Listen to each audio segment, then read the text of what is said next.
"You're not family anymore," my son said, and the words didn't echo the way I expected them to. They didn't shatter the room or shake the walls. They just settled quietly into the space between us like something that had always been there waiting to be spoken. And for a moment, I simply looked at him, really looked at him, at the man who used to reach for my hand when he crossed the street, at the same blue eyes that once searched for me in every crowded room, now steady and distant as if I were a stranger sitting across from him at that dinner table. Rebecca sat beside him with her hands folded neatly in her lap, her posture perfect, her expression calm in that careful way she had mastered over the years, not cruel, not kind, just controlled.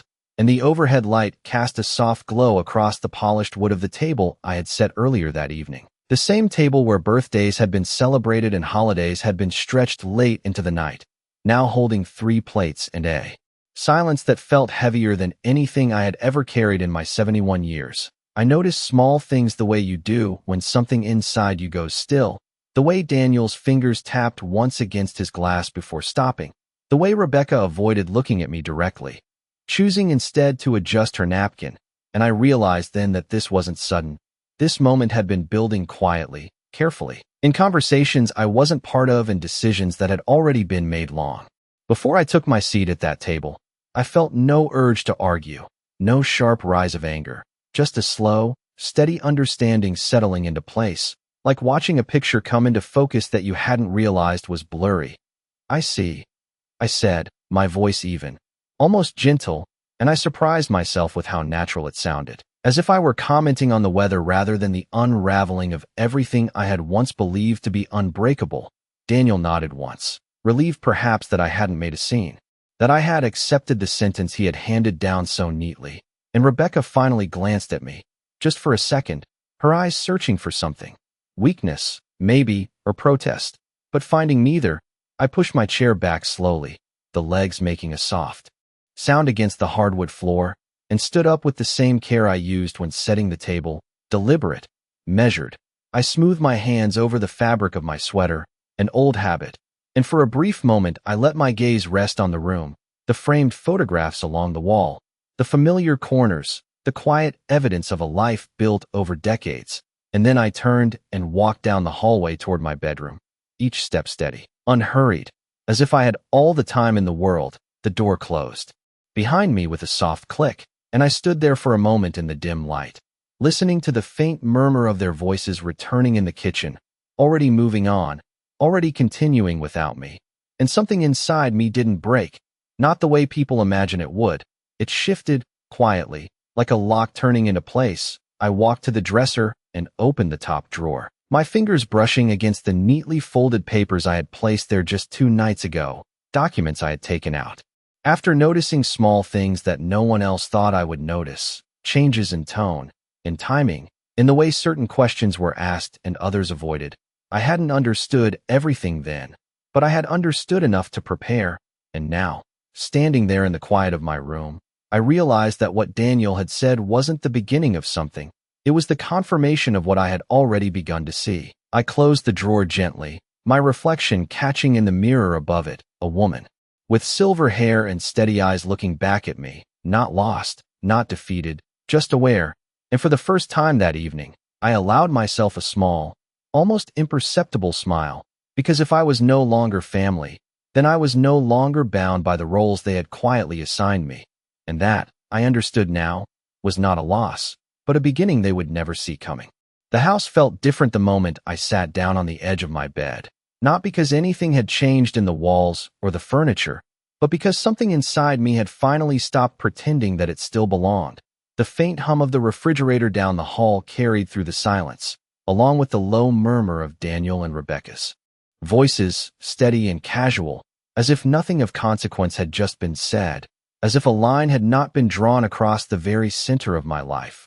I rested my hands in my lap and let my eyes move slowly across the room, taking in the details I had known for decades. The quilt folded neatly at the foot of the bed, the lamp with the small crack at the base that my husband once promised to fix, the framed photograph on the nightstand where Daniel was no more than 8 years old, missing his front teeth and smiling up at the camera with that same open warmth that now felt like it belonged to someone else entirely. I did not cry, not because I was stronger than the moment, but because the feeling that had settled in my chest was not sharp enough for tears. It was quieter than that, heavier, like a truth that had finally finished introducing itself. I stood up after a while and walked to the closet, sliding the door open just enough to see the rows of clothes hanging in careful order, each piece chosen over years of ordinary days and small occasions. And I realized with a strange clarity that none of these things were really mine in the way I had always believed. They were part of a life that had been shared, and that life had shifted without asking me if I was ready. I reached for a sweater, then stopped, my hand hovering for a second before lowering again, because something about the gesture felt unnecessary. I was not leaving tonight, not in the way they expected. I moved instead to the small desk by the window and pulled out the chair, sitting down with a quiet exhale. Outside, the streetlight cast a soft glow across the front yard, illuminating the edges of the walkway and the old oak tree that had stood there long before we bought the house. I had always liked that tree, the way it stayed rooted no matter the season, the way it did not ask permission to take up space. I folded my hands together and thought back to the past 48 hours, to the moments that had seemed insignificant at the time but now aligned with a precision that was impossible to ignore. Rebecca's sudden interest in paperwork, Daniel's distracted answers when I asked simple questions, the way conversations would pause when I entered a room, only to resume in softer tones after I left. I had noticed it all, even when I told myself not to read into it.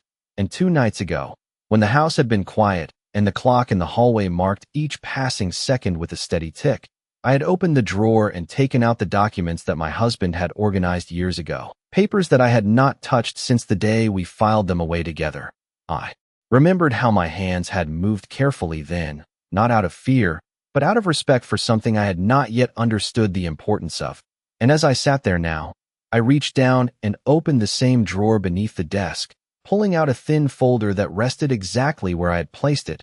Untouched, unnoticed, I ran my fingers along the edge before opening it slowly. The soft sound of paper shifting in the quiet room felt louder than it should have, and I began to read again, not searching this time, but confirming, each line steady and clear, each detail fitting into place with a certainty that left no room for doubt. I closed the folder after a moment and set it gently on the desk, my gaze lifting to the window where my reflection met my eyes once more, and I saw it again.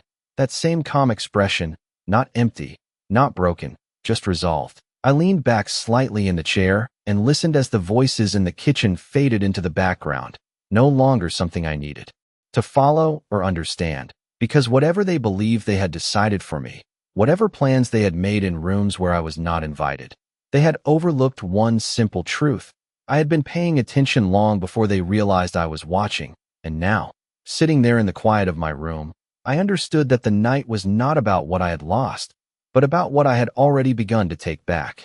I did not sleep that night, not because I was restless, but because there was nothing left in me that needed rest. The kind of exhaustion I felt was not in my body, but somewhere deeper, somewhere that had quietly carried years of small adjustments and unspoken compromises. And now that place had gone still, I lay on my back staring at the ceiling as the soft glow from the streetlight traced faint lines across the room, and I let my thoughts move backward, not in a rush, but slowly, carefully, as if I were sorting through a box of old photographs, choosing which ones to look at and which ones to finally set aside. I thought about the first time I noticed Rebecca stepping in to answer questions that were directed at Daniel, the way she would speak with a confidence that seemed helpful on the surface, but left little room for anyone else to contribute.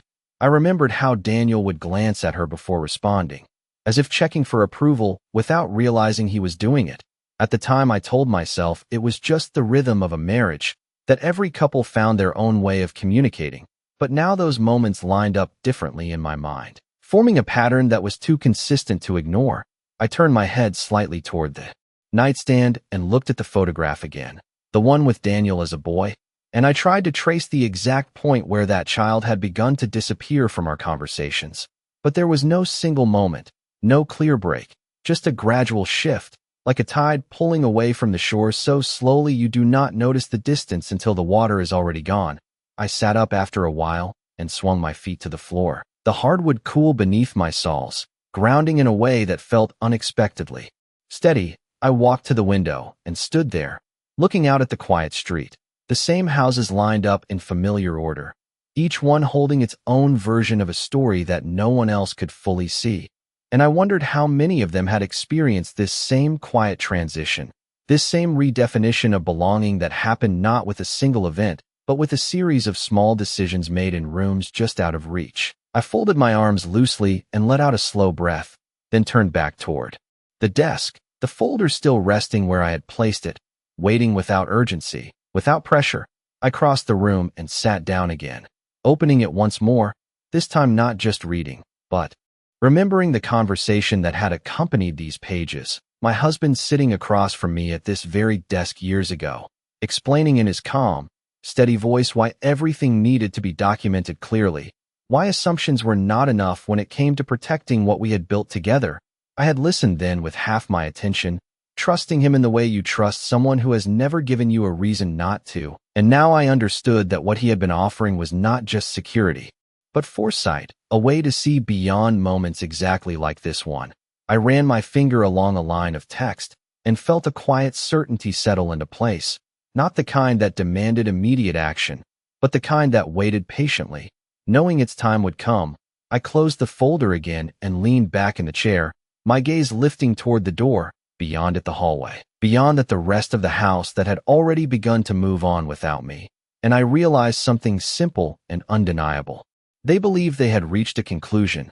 They believed the conversation at the table had settled everything. But for me, that moment had not been an ending. It had been a beginning. And as the night stretched quietly into morning, I sat there in the stillness, not planning, not reacting, just allowing the truth to take its full shape. Because once you see something clearly, you cannot return to the version of the world that existed before. And I had no intention of trying. Morning arrived without announcement, just a gradual shift in the light that filtered through the curtains, soft and indifferent, as if the world outside had no awareness of what had changed inside this house. I was already awake, sitting in the same chair by the desk, my hands resting lightly on the arms as if I had simply paused there rather than spent the entire night in quiet thought. The clock on the wall read 6:15, a time I had kept for years out of habit more than necessity. I stood slowly, smoothing the front of my sweater before walking to the door and opening it. The hallway greeted me with the same familiar stillness. The faint scent of coffee drifting from the kitchen told me Rebecca was already up, always precise, always early. I walked down the hall at an even pace, neither hesitant nor hurried. And when I stepped into the kitchen, she was standing at the counter with her back to me, her posture straight, her movements controlled as she poured coffee into 2 cups. She glanced over her shoulder briefly when she heard me, her expression unreadable, then returned her attention to the counter as if my presence required no adjustment. "Good morning," I said, my voice steady. She gave a small nod. "Morning," she replied, her tone neutral, neither warm nor cold, just measured. Daniel sat at the table already dressed, his phone in his hand, his attention fixed on the screen. He did not look up immediately, and when he finally did, it was only for a second, a quick acknowledgement before his gaze dropped again. I moved to the cabinet and took down a mug, filling it with coffee from the pot Rebecca had just set down. The routine felt almost unchanged, almost normal, and yet everything within it had shifted in a way that could not be undone. I sat at the table across from Daniel, placing the mug gently in front of me, the steam rising in thin, quiet lines. No one spoke for a moment. The silence stretched, not uncomfortable, but deliberate, as if each of us understood that whatever needed to be said had already been said the night before. I lifted the mug and took a small sip, the warmth settling into my hands, grounding, familiar. I set it back down and looked at Daniel, really looked this time, not searching for the boy he had been, but acknowledging the man he had chosen to become. "I will be going out later this morning," I said, my tone calm, matter of fact. He glanced up again, a slight crease forming between his brows. "Where to?" he asked, not out of concern, but out of habit. I held his gaze for a moment before answering. "I have a few things to take care of," I said, offering nothing more. Rebecca turned slightly at the sink, listening without appearing to listen. Daniel nodded once, accepting the answer without pressing further, perhaps assuming it did not concern him, perhaps relieved that I was already stepping away without resistance. I finished my coffee slowly, each movement deliberate, then stood and placed the mug in the sink beside Rebecca. "Thank you," I said quietly. She nodded again, still not meeting my eyes. I turned and walked back down the hallway, not retreating, not escaping, simply moving forward with a clarity that felt new and unshakable. When I reached my room, I closed the door behind me and went straight to the desk, opening the drawer and taking out the folder once more, along with a small leather notebook I had not used in years. I sat down and opened it, the pages blank and waiting. And for the first time since the conversation at the table, I allowed myself to think not just about what had happened, but about what would come next, not in a rush, not with urgency, but with intention. I picked up a pen and began to write. Not long sentences, not explanations, just names, dates, small details that mattered, pieces of a larger picture that was becoming clearer with each passing moment. Outside the window, the neighborhood was beginning to wake. Cars passing, doors opening, ordinary life continuing as it always did. But inside this room, something had shifted into motion, quiet, precise, and entirely my own. And as I set the pen down and looked at the page in front of me, I understood that whatever they believed they had taken from me, they had underestimated something far more important: my ability to see, to remember, and to act when the time was right. I left the house at exactly 8:10 that morning, not because the time mattered to anyone else, but because it mattered to me. Because after a night of quiet clarity and a morning of careful observation, I understood that every small decision now carried weight. I took my coat from the rack by the door, the same coat I had worn for years, its fabric familiar against my hands, and slipped it on without hesitation. Daniel was no longer in the kitchen, and Rebecca stood near the counter, scrolling through her phone. She glanced up briefly as I reached for my purse. "Will you be long?" she asked, her tone casual, as if she were asking out of politeness rather than interest. I met her eyes for a second, long enough to acknowledge the question, but not long enough to invite conversation. "I am not sure," I replied, and with that I opened the front door and stepped outside. The cool morning air met me gently, carrying the faint scent of freshly cut grass from somewhere down the street. I paused for a moment on the porch, looking out at the quiet neighborhood, the same sidewalks, the same mailboxes, the same orderly rhythm of a place where everything appeared stable on the surface. Then I walked down the steps and toward my car, each movement steady, deliberate. I drove in silence, not turning on the radio, not filling the space with unnecessary noise. My thoughts did not race. They moved with purpose, aligning with the notes I had written earlier, the names, the dates, the details that had begun to form a structure I could rely on. The building I pulled into 20 minutes later stood exactly as I remembered it. A modest brick office with large windows and a small brass plaque near the entrance, unchanged by time in the way some places seemed to resist it. I turned off the engine and sat there for a second, my hands resting on the steering wheel, not hesitating, just acknowledging the significance of the moment before stepping out. Inside, the air was cool and faintly scented with paper and polished wood. The receptionist looked up as I entered, offering a polite smile. "Good morning," she said. I returned the greeting with a small nod. "Good morning.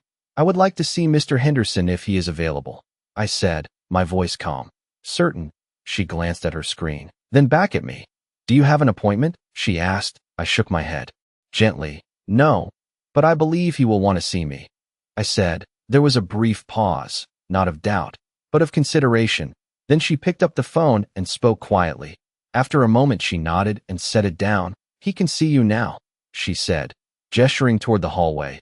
I thanked her and walked down the corridor, the sound of my footsteps soft against the carpet, each step carrying me further away from the version of myself that had sat silently at that dinner table.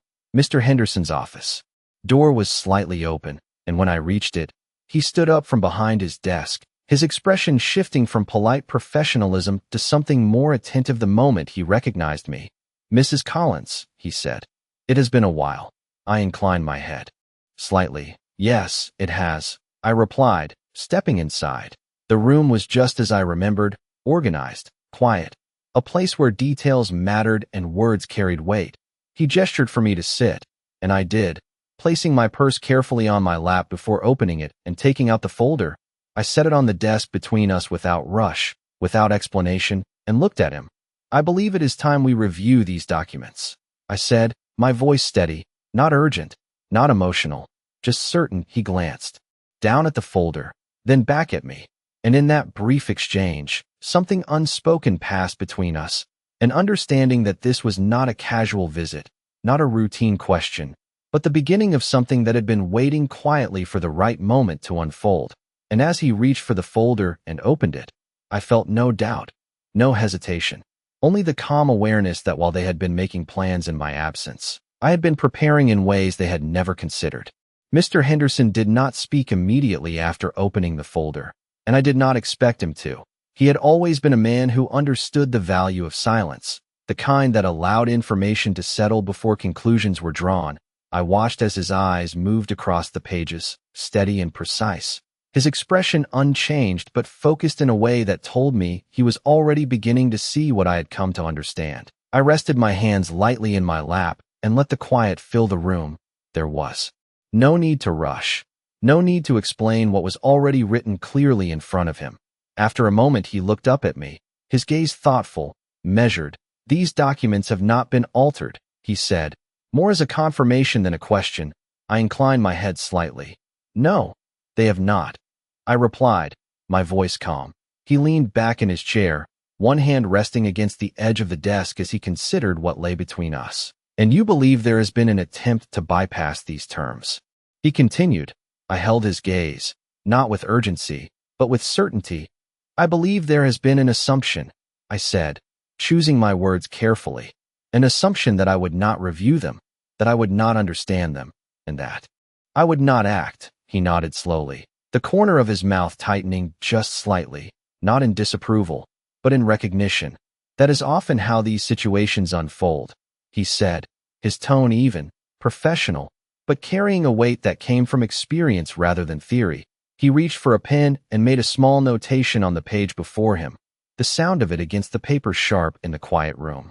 "There are protections here," he continued, tapping the document lightly. "Very specific protections, and they are still in full effect."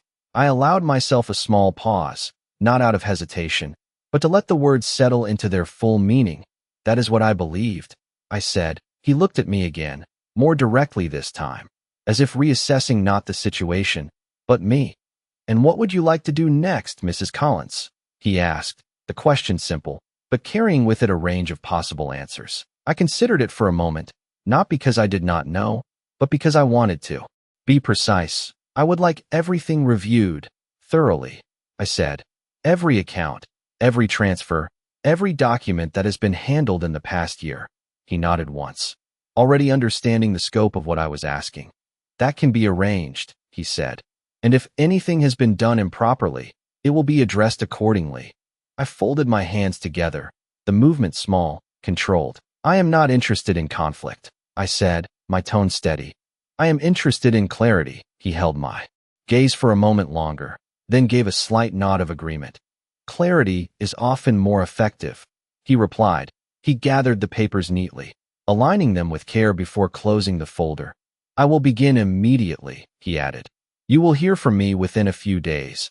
I stood then, not abruptly, but with the same quiet certainty that had guided me through every step of the morning. "Thank you," I said, and I meant it, not as a formality, but as an acknowledgement of something that had shifted into place. He stood as well, offering a small, respectful nod, the kind given between people who understand more than has been said aloud. I turned and walked toward the door, my hand resting briefly on the handle before opening it and stepping back into the hallway. The air felt different now. Not lighter, not heavier, just clearer, as if the outlines of everything ahead had sharpened in a way that left no room for uncertainty. When I stepped outside the building, the sun had risen higher in the sky, casting longer shadows across the pavement. I paused for a moment beside my car, looking out at the street, at the steady movement of a world that continued without pause, and I realized that nothing around me had changed, and yet everything had, because for the first time since the words at the table had been spoken, I was no longer reacting to what had been done. I was setting something in motion, something quiet, deliberate, and entirely my own. And as I opened the car door, and settled into the driver's seat. I understood with a calm certainty that whatever came next would not be decided in whispered conversations behind closed doors, but in the careful unfolding of truth that had already begun. When I returned home, the house greeted me with the same quiet stillness it always had, but this time I noticed something different in the way I stepped inside, not cautiously, not uncertainly, but with a calm awareness that I was no longer moving through a space that defined me. I was simply passing through it.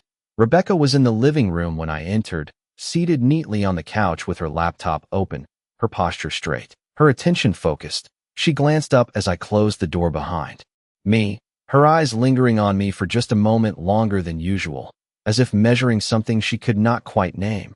"You are back early," she said, her tone light but observant. I set my purse down on the small table by the entryway and removed my coat with steady hands. "I finished what I needed to do," I replied, offering nothing more. She nodded slowly, her gaze returning to the screen, but I could sense the shift, subtle but present, the way people sense when something has changed even if they cannot yet explain it. I walked past her and into the kitchen, placing my keys on the counter with a soft, deliberate motion. The familiar rhythm of the house continued around me. The hum of appliances, the faint ticking of the clock, the ordinary sounds that had once grounded me now felt like background noise too. Something much quieter and far more important unfolding beneath the surface. Daniel came home shortly after, his footsteps heavier than usual as he moved through the front door, his voice carrying into the kitchen before he appeared, speaking about something routine, something work-related. But when he saw me standing there, his words paused for just a second before continuing, as if he had to adjust his script mid-sentence. "You are home," he said, more statement than question. I turned slightly, meeting his eyes with the same calm expression I had worn since the morning. "Yes," I replied, and left it there. He studied me for a moment, a faint crease forming between his brows, the kind that appears when something does not fit expectations. "Everything all right?" he asked, the question casual, but not entirely. I held his gaze just long enough to acknowledge the question. "Everything is clear," I said, choosing the word carefully, and something in his expression shifted again. Not alarm, not understanding, just a subtle awareness that the answer was not as simple as it sounded. Rebecca looked up from the living room then, her attention drawn not by what was said, but by what was not. The silence that followed settled gently between the three of us, not heavy, not tense, just present. And in that quiet space, I realized something that felt both simple and significant. They were waiting, not consciously, but instinctively, waiting for me to react, to question, to challenge, to fill the air with emotion that they could respond to or dismiss. But I offered none of it. I moved through the kitchen with the same steady rhythm as always, preparing a light meal, placing items back where they belonged, maintaining the structure of a life that they believed was already slipping out of my hands. And the more I continued in this quiet, deliberate way, the more uncertain they seemed to become, not because of anything I said, but because of everything I chose not to say. Later that evening, as the house settled once again into its nighttime stillness, I returned to my room and sat at the desk, opening the notebook and adding a few more lines, small observations, small confirmations, nothing dramatic, nothing rushed, just pieces of a larger pattern coming together with quiet precision. I closed the notebook and rested my hands on the desk, allowing myself a brief moment of stillness, because I understood now that the strength of what I had begun was not in confrontation, not in raising my voice or forcing a moment, but in patience, in letting the truth reveal itself at its own pace while I remained steady, observant, and ready. And as I turned off the lamp and the room fell into darkness, I felt no uncertainty about what lay ahead, only the calm, unshakable knowledge that the next move would not belong to them. It would belong to me.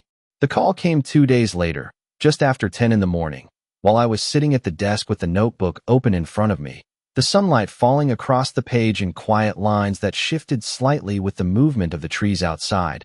My phone rang once, then again, and I answered it on the second ring, not out of urgency, but because I had been expecting it. "Mrs. Collins," Mr. Henderson's voice came through, steady and composed. "I have completed the initial review."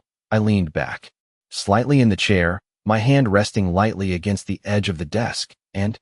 I asked, my tone even. He paused for just a fraction of a second, not to hesitate, but to choose his words with precision. There have been several actions taken that do not align with the authority granted in these documents, he said. Transfers, inquiries, and attempts to initiate changes that required your direct approval. I closed my eyes briefly, not in surprise, but in acknowledgement, because what he was saying did not introduce anything new. It simply confirmed what I had already begun to understand. Were any of those actions completed? I asked, my voice calm. He responded without delay. No, they were blocked at the final stage due to the existing protections, but the intent is clear. I let that settle for a moment, the quiet certainty of it. Not dramatic, not overwhelming, just precise. I see, I said, and I meant it. I opened my eyes and looked at the notebook in front of me, at the lines I had written, the small details that now aligned perfectly with what he was telling me. What would you recommend? I asked. He took a breath, measured, professional.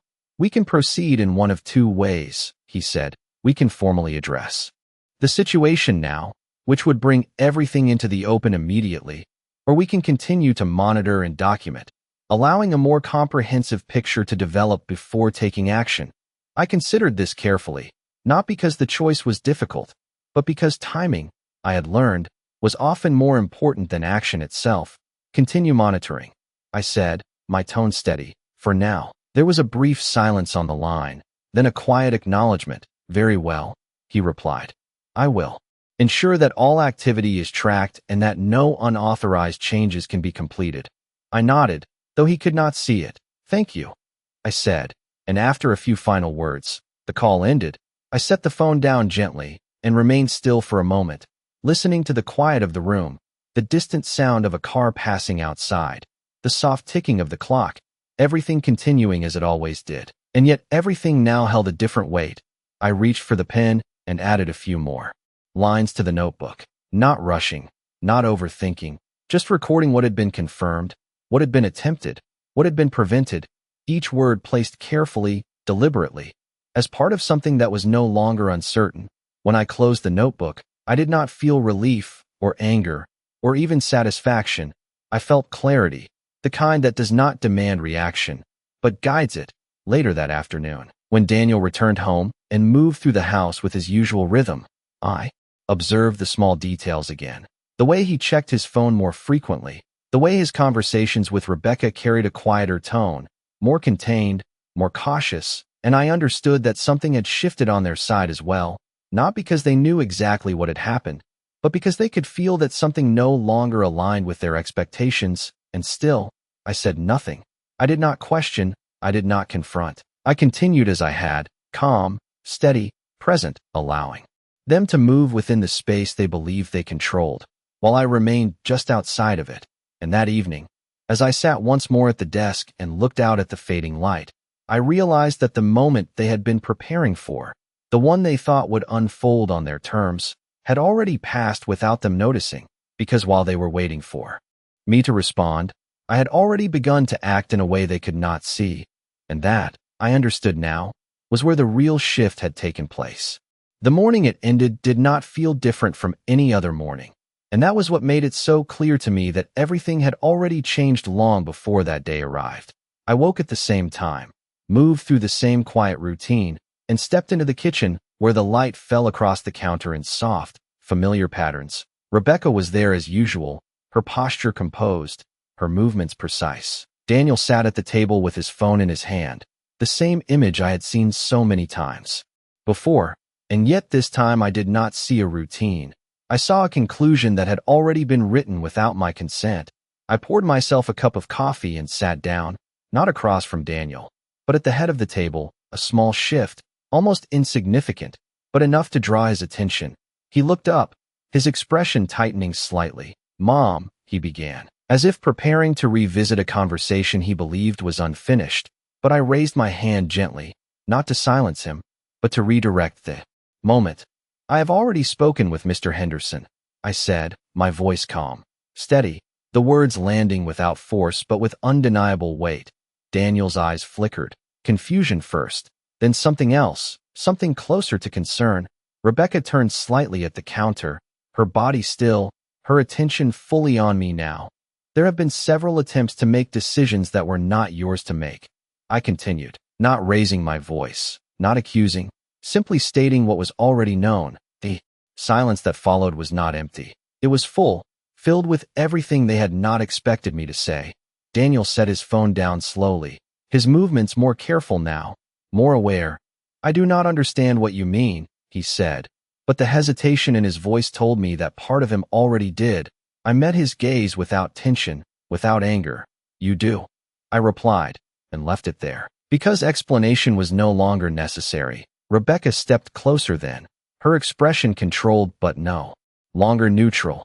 "If there has been some misunderstanding," she began, her tone measured, but I shook my head slightly. "There has been clarity," I said, choosing the word again, because it was the only one that mattered. I placed my cup down gently and stood, smoothing my hands over the front of my sweater, the same quiet gesture I had made days before. But now it carried a different meaning, not habit, but closure. "Nothing has been taken," I said. "Nothing has been changed." I paused for just a moment, allowing the next words to settle into their place before I spoke them. "But everything has been seen." Daniel looked at me then, really looked, and for the first time since that night, I saw something shift in his expression, not defiance, not indifference, but the realization that whatever he thought had been settled was now beyond his control. I picked up my purse from the chair and walked toward the hallway, not rushing, not hesitating, simply moving forward. "Where are you going?" he asked, the question following me, not with authority, but with uncertainty. I paused briefly at the edge of the room, not turning back. "I am going where I am respected," I said, my voice even. And then I continued down the hall, into my room, where the suitcase I had placed by the bed the night before waited exactly as I had left it. I lifted it without effort, the weight familiar, manageable, and walked back through the house, past the kitchen, past the living room, past the spaces that had once defined my place in their lives, and out the front door into the quiet morning air. I did not look back, not because I was angry, not because I needed to prove anything, but because there was nothing left there that required my attention. As I placed the suitcase in the trunk of my car and settled into the driver's seat, I allowed myself one final moment of stillness, not to reflect, not to question, but simply to acknowledge what had been completed. They had told me I was no longer family, and in the end, they were right. Because family is not defined by proximity or obligation, it is defined by respect, and once that is gone, what remains is only a place, not a home. I started the engine and pulled away from the house without hesitation, the road ahead open, clear, and entirely my own.